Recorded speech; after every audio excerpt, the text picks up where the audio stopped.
I might also add a point to that. Actually, it really depends on the building in the end. And there's also an interesting item. Yeah. There's an interesting other corollary to that is that we think that demolition of a building and rebuilding it, it has an impact in terms of embodied energy. That's correct. But also the refurbishment of a building has a significant impact in the embodied energy. So often if you compare the benefit to refurbing and the embodied energy of that and the energy efficiency that is a result of that refurbishment to demolition and achieving a much greater energy efficiency, it doesn't always mean that refurbishing a building is the most environmentally useful outcome, if that makes sense. So some recent studies that we've been doing range from an environmental payback between 10 and 15 years, depending on the quality of the original asset, effectively. So how easy it is to refurbish to a high standard. Lynn, have you got any comments to make on My You just hold it up close. okay. My comment. Yep. Yeah. Okay. My comment would be that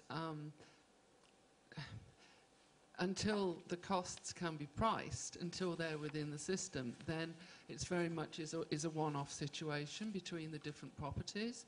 And then when the system is recognising both the embodied cost and the operational cost within the building, then there are some, the playing field becomes more level between properties of different ages and different categories, because the pricing will come in so that properties which are using more carbon, demanding a higher carbon footprint, will suffer as a consequence. They will have to reflect that cost in their pricing, and at the moment that doesn't happen. But we don't have a system for it, and that's what I think we're grasping for. We're trying to work out, but we don't know what it is we're trying to get. I feel that.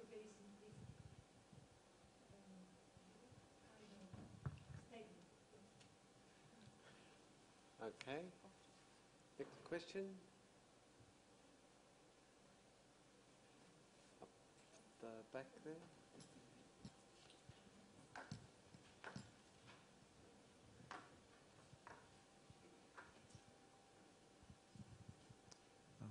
Thank you. The question to Heikki, did I get your name correctly? With the use of the atrium in this building, is that the benefits from the atrium in this building, has it been reflected in more modern buildings, more modern office buildings around the world at all? I mean, is that a feature of design that we would see in the future as sort of a template for, building a new 20-storey, 30-storey building? I mean, is that type of architectural feature not only applicable to heritage, but also to a modern building? I'm just trying to make some sort of a comparison between heritage building, brand new building. The answer is yes. In fact, the way we approached that atrium is very similar to a commercial building that we'd done, 5 years previous to that.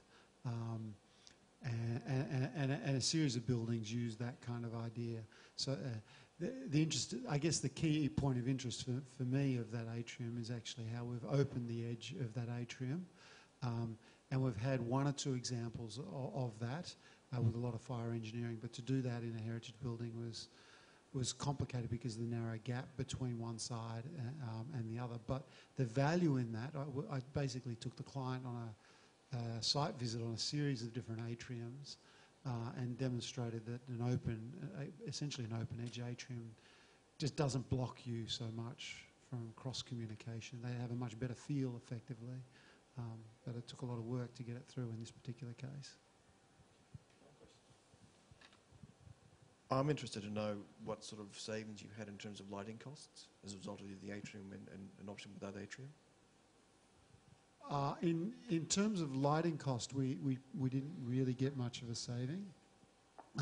mainly because we're in a really constrained site. And what happens is that because of the overshadowing all the way around our building, it's like having a big shading device all the way around, which means that the light comes from directly above. So it's quite collimated. It means the light comes straight down, which means it's very difficult to then move that light from going straight down into the associated spaces on either side of the atrium. So your benefits were then in terms of HVAC and ventilation and passive ventilation if you're used, or? Yeah, so in terms of passive ventilation, in terms of night flush, we had benefit, and that came to about a 10% saving on cooling energy, which is approximately about 2% energy saving over the building. In terms of lighting energy, not much. We do have some daylight control on the top floors, but it's fairly small. There's probably a little bit of a saving in there, but we haven't quantified it out by the fact that it acts as the air return path, so air spills into the atrium, goes back up the atrium rather than via a riser, and so we avoid frictional losses in that process. Lindsay, the mandatory disclosure threshold of 2,000 square metres, do you see that coming down in the future? And is it correct that New South Wales have got a zero threshold? I couldn't answer for New South Wales, and I'm going to struggle in terms of talking about differences, numbers. I think what we're seeing here is the first toe in the water, if you like, in terms of disclosure. And I think that as we talk about increasing stringency levels across all of this, all of the energy efficiency areas. So there's a lot of put your toe in the water and get people used to the idea, and then increase the stringency as you go over time. So I think that's a possibility. Particularly, as I said before, we're finding that industry is being quite quick to get on board with this one. Particularly, the industry see a lot of benefits in terms of reducing their energy profiles and reducing the cost of running the building as a way of making a dollar. So we're seeing industry really getting on board with it, and that's why I'm saying perhaps it provides a real challenge for heritage buildings, because all of a sudden you're able to compete with a more efficient building that's sitting next door.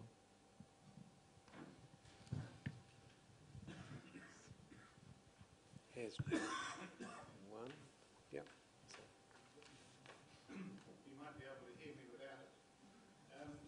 What I was interested in was the question of time, because heritage is a lot about time. The energy ratings, like neighbours, rely on, if you like, a timeless measure of what the energy consumption is per day, per year, but not for how many years or whatever. Heritage buildings typically have been there for a long time.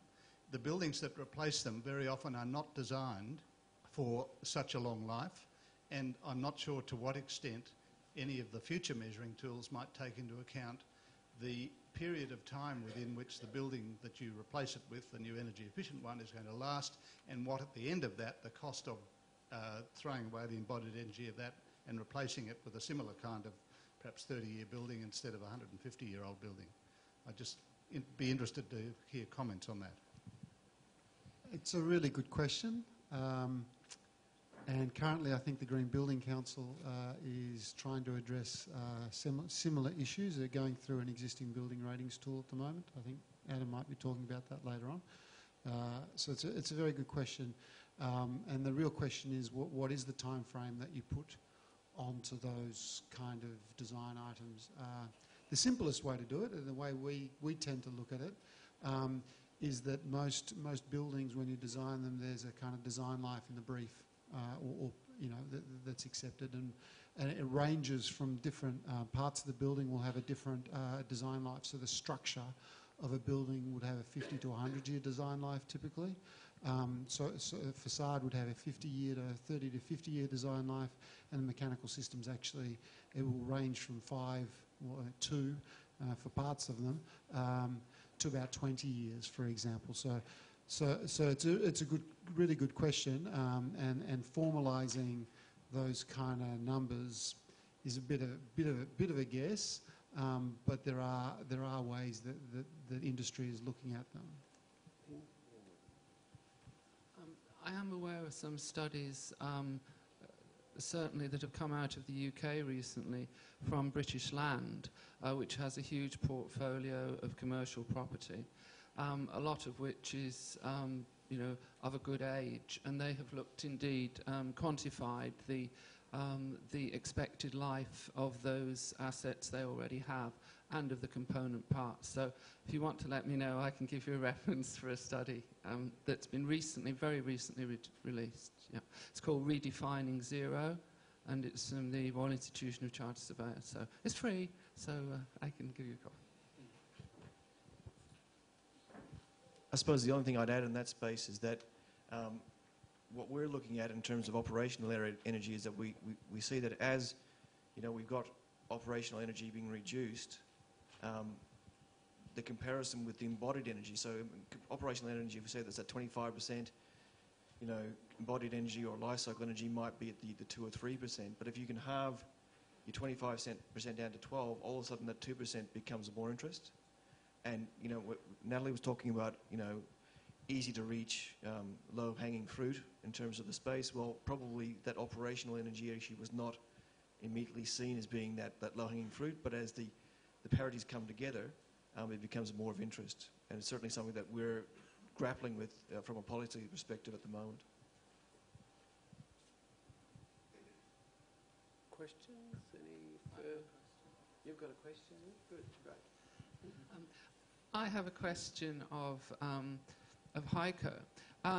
Are you able to say what impact on the rental or capital value was created as a result of the works that you carried out? And have you any idea how this relates to its Green Star rating? No. I do know that the client is very happy with the outcome, but that's probably as far as I can go. And is the property still retained by the original investor? Yes. And it's leased in the market commercially? Yes. Right. Yeah. But you don't know how those rents relate to the markets the rents in the vicinity? I do. Yeah. Roughly. But I can't say. Any further questions? No, I just add to a point that Lynn made about the tourism value of heritage. I was sort of born and bred in Ballarat, which is a very historic town, and I can now indulge my sort of desire to sort of see Ballarat on beer advertisements on national television. So I never thought that would be a sort of an externality that would manifest itself much, living in Queensland. I'd just like to thank the 4 speakers for... Oh, one more question. Sorry, I did have a question. Questions for Heiko. Heiko, in your work at 39 Hunter Street, did you have a heritage consultant or other specialists around the fabric of the building that were sort of following you as you sort of developed your plans and ideas and strategies? We did. Jackson Tees have a in-house heritage consultant, and for the process, the heritage negotiations were very long and extensive, so we needed to get them past Planning New South Wales and the Heritage Council, so we had to negotiate on kind of two fronts, both with the council and with the Heritage Council, each one having different requirements, and then we did take out obviously some items of lower heritage significance, but we kept the key ones. So it was a fair bit of negotiation to get the outcomes that are there today. Last call. No further questions. Will you join me in thanking the 4 speakers?